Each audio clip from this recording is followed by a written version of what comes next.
ပြောတတ်တယ်မကြောက်လားရှင်ချမ်းသာပစိုးကိုလည်းရှင်နှစ်ဆတင်ထားတယ်စိုးစေး ဒီမဲ့မလဲသိခံနေရနော်ကိုဖောက်တဲ့အိမ်နာနီးချင်းမလို့အမျက်ရမှာရောက်မှာပေါ့နင့်ကငါအမျက်မှာပဲနေရောက်မှာမလား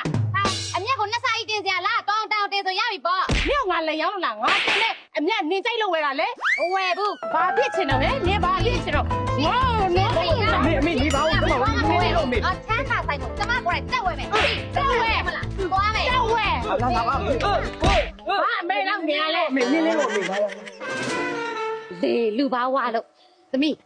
တိုင်လိုက်စာပြည့်မလားကိုယ်တိုင်တက်ဝယ်မယ်သမီးလေလား အမေလောက်ကြပါဦး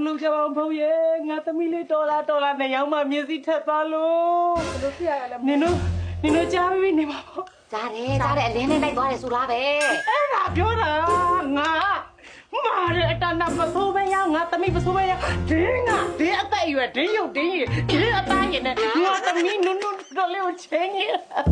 အေးတော့စိတ်ကြီးပါဦးဟဲ့ဖုန်းလာတယ်ဖုန်းရမယ်လေပေါ့အေးဖုန်း ကျေလို့လည်း